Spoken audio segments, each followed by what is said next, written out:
പ്രസംഗത്തിൽ പറഞ്ഞിരിക്കുന്ന കൗതുകകരമായ ചില വിഷയങ്ങളുണ്ടല്ലോ.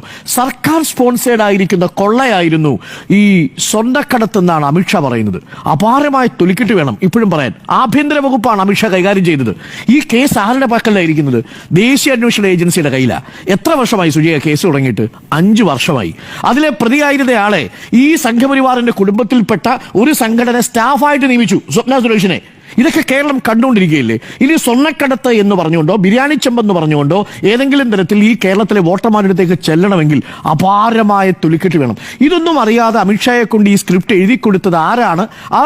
ആ നല്ല മനസ്സിന് നമസ്കാരം എന്ന് എനിക്ക് പറയണ്ടു. അതാണ് ഒന്ന്. രണ്ടാമത്തത് എക്സാലോജിക്ക്. ഇപ്പൊ CMRL പേര് പറയാൻ പറ്റൂല, അതുകൊണ്ടാണ് എക്സാലോജിക്ക് നിർത്തിയത്. കാരണം എന്താ? CMRL പേര് പറഞ്ഞാൽ സുജയ വീണ്ടും കോടതി പോയി കിടക്കേണ്ടി വരും, ജയിലിൽ പോയി കിടക്കേണ്ടി വരും. കാരണം ഇപ്പോൾ ഏറ്റവും ഒടുവിൽ വന്നിരിക്കുന്ന ഹൈക്കോടതി വിധി അനുസരിച്ച് CMRL അപകീർത്തിപ്പെടുത്തുന്ന ഒന്നും നിങ്ങൾക്ക് സമൂഹ മാധ്യമങ്ങളിലൂടെ പോലും പങ്കുവയ്ക്കാൻ കഴിയുന്ന ഷോൺ ജോർജിന് നോട്ടീസ് കൊടുത്തിട്ടുണ്ട്. അപ്പോൾ എക്സാലോജിക്ക് മാത്രം പറഞ്ഞു പോയി. ആ കേസ് ഇപ്പൊ അന്വേഷിക്കുന്നതാരാ? അതും കേന്ദ്ര അന്വേഷണ ഏജൻസിയാ. എവിടം വരെ എത്തിയ അന്വേഷണം? എന്തെങ്കിലും തെളിവിന്റെ ഏതെങ്കിലും ഒരു തുമ്പ് കണ്ടെത്തിയോ? അതും കണ്ടെത്തിയില്ല.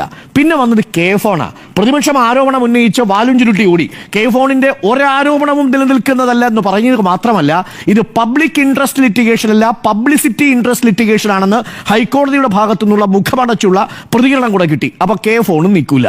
പിന്നെ ഏതാ കേസ് പറഞ്ഞിരിക്കുന്നത്? എക്സാലോജിക്ക്, കെ-ഫോണ്, പിന്നെ ഇനി പറഞ്ഞിരിക്കുന്നു വികസന പദ്ധതിയുടെ കാര്യത്തിൽ വിഴിഞ്ഞമാണ് പറഞ്ഞിരിക്കുന്നത്. ഇതും ഞാൻ അത്ഭുതപ്പെടുകയാണ്. ഇതൊക്കെ കേരളത്തിൽ ഒന്നും എങ്ങനെയാ ഒരു കേന്ദ്രം പറയുക?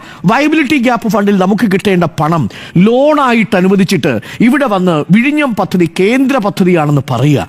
ഇന്ന് ആലോചിച്ച് നോക്കിയേ. 5000 കോടിയിലധികം രൂപ കേരളത്തിന്റെ കയ്യിൽ നിന്ന് കേന്ദ്രം റോഡ് വികസനത്തിന് എടുത്തതിന് ശേഷം പറയുക നാഷണൽ ഹൈവേ വികസനം എന്ന് പറയുന്നത് കേന്ദ്രത്തിന്റെ മാത്രം പദ്ധതിയാണെന്ന് പറയുക. ഇതൊക്കെ കേരളത്തിലെ ജനങ്ങൾ ഏറെ ചർച്ച ചെയ്യുകയും പൂർണ്ണമായിട്ട് തള്ളിക്കളയുകയും ചെയ്ത കാര്യങ്ങളാണ്. അപ്പോൾ ഒരൊറ്റ കാര്യം ഉറപ്പാണ്. 2018 BJPക്ക് ഒരു പിടിവള്ളി ഉണ്ടായിരുന്നു, അത് ശബരിമലയായിരുന്നു.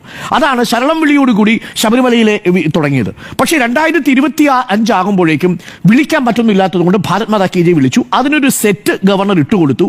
ആ സെറ്റ് ഇട്ട് കൊടുത്ത് ഗവർണർ അവിടെ വന്ന് അമിത്ഷാ അവിടെ വന്ന് വിളിക്കുന്നു. പക്ഷേ